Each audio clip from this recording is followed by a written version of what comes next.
I remember the first story I'd ever written. I was in 10th standard, the year of the first board exams. I was supposed to be studying all the time. And I used to. I was a good kid back then. It's just that I didn't really want to study all the time. Who does? So at such times, I would read my essay books.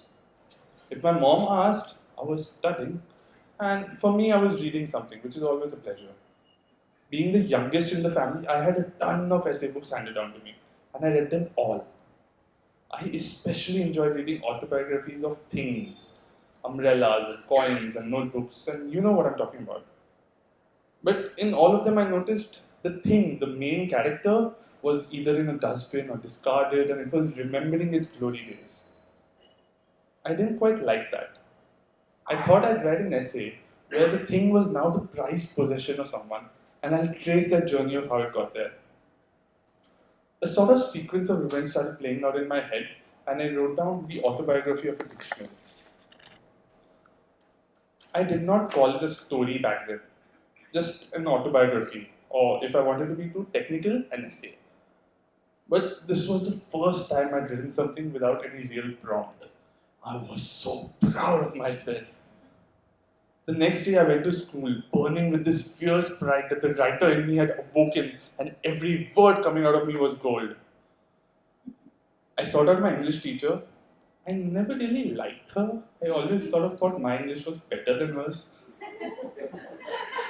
But she was the only one I could count on at that time, so I handed her the essay and asked her if she could grade me for it.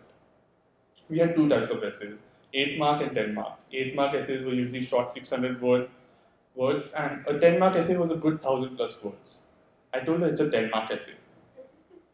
A week passed by. All through the week, I fantasized about her telling me what a genius I am. I knew for sure she'd give me a 9 on that essay, or she tried really hard not to give me a 10. There was no way I could get anything lower than that. The day finally came and she handed me back my essay. She gave me some feedback, my very first feedback. She told me the narrator, who is the main character, the dictionary, feels empty. It doesn't have a voice of its own. And even its owner's character is lifeless and only doing what I want him to do.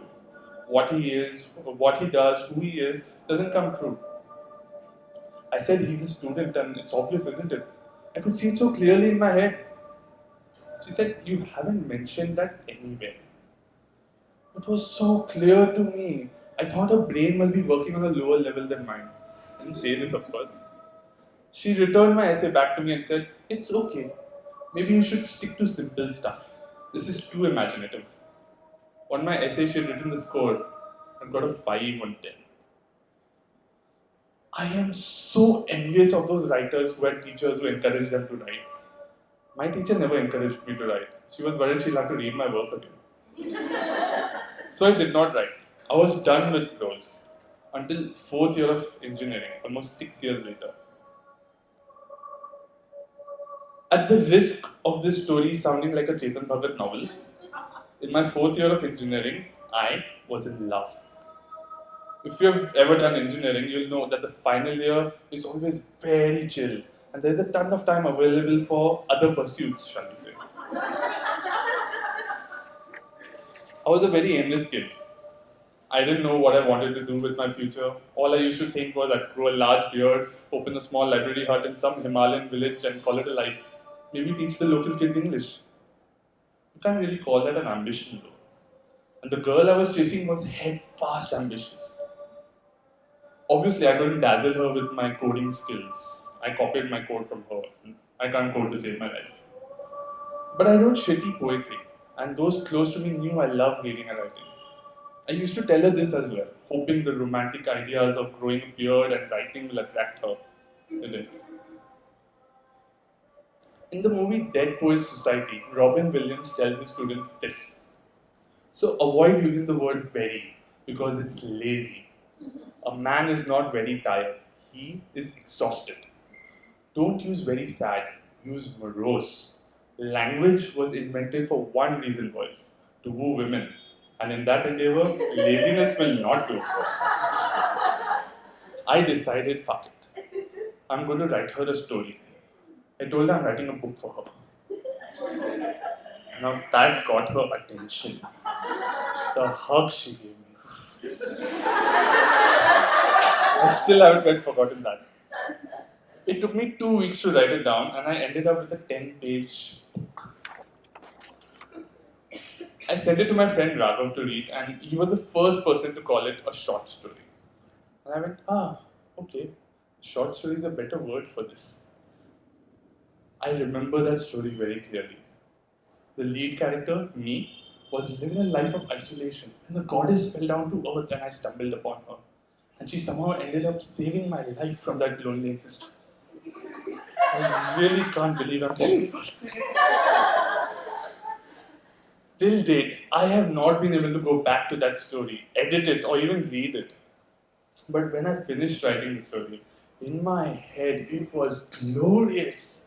I had never written something so long, 10 pages. What it needed was some severe editing. But according to my ego, what I needed was an editor. I'm the writer. I've written it all down. Now an editor will come and edit my story. Of course, I'm not going to edit my story. It's glorious. I shared the story with her.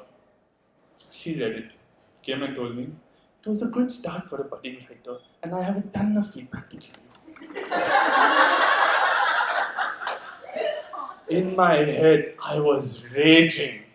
Seriously, woman, I made you a fucking goddess in my story, showed how you saved my life, and you want to give me feedback? We should be in bed together right now. I was still living in the fantasy that whatever I wrote was gold. But the realization had started to slip in.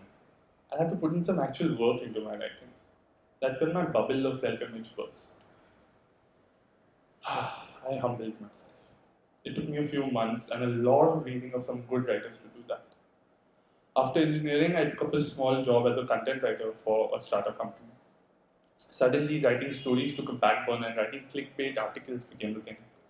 But it had one advantage. I scoured the internet for various types of blogs and writers, and I discovered a lot of helpful tricks and tips from them.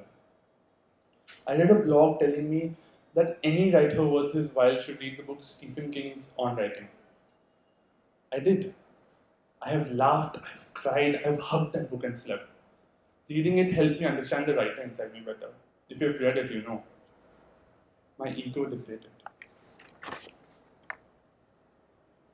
I have a series of novels, a large, vast story I want to tell. When I first tried writing it, it was shit. So I tried my hand at short stories, just to get a handle of the story structure and how it works. During those early days, I got an idea to revisit the first story I'd ever written, the autobiography of a dictionary. There was this one night, I remember vividly. My sister was in the room watching something on the laptop with the headphones on. I never write when someone's in the room, but she was there that night, and the words wouldn't wait for her to leave. I thought of all the things I'd read and all the things I'd learned over the last few months of writing and blogging. Hemingway's quote came back to me. The only kind of writing is rewriting. I didn't have my first draft, so I wrote the story from memory. I edited the end 3 times. I looked at it from a reader's point of view, changed the structure around. Finally, I published it on my blog. I didn't have a big following, but a couple of people liked it. Then I tried submitting it to online magazines. It was rejected twice, but then an Indian magazine, Your Story Club, accepted it. After a week of up and down with the editor, my story was published and it had the tag Editor's Choice. I was overwhelmed. The story on my blog had started to get noticed and people were reaching out to tell me how good it is. I was so surprised. This was the same story I got 5 on 10 back in school. The crux of the story remained the same. But now with a little work put into it, restructuring, rewriting, people love it. I've written a lot more stories since then and each story finds its own audience. But I never forget the lessons I learned from the first story. Ideally, my story would end here, but in the words of the late Steve Jobs, there's just one more thing. It happened last year. I had not expected in my wildest of dreams. It happened during a period of my life when I was feeling a little down. I was off social media. I deactivated my Facebook and everything. But my Facebook Messenger was still on, just in case somebody had to get in touch with me. One day I was sitting deprived of information about the world that comes in through Facebook, and I was browsing the Messenger app, and I reached this other inbox. Inside it, I found a very curious message. A guy named Vijay wanted permission to make a short film on my story, The Autobiography of a Dictionary. I did not believe him. His photo looked very shitty. So I reactivated my Facebook page to stalk him. I had a friend request from him and I went ahead. He was a real deal. He's an independent Indian director who lives in the Bahamas and he's made a few independent short films too. Of course, I said yes. And even as I speak, he's out there in the Bahamas working on the film. And he cast his own son as the owner of the dictionary. And the dictionary has a voice. And the voice is British. Exactly like I imagined it in my head. Thank you.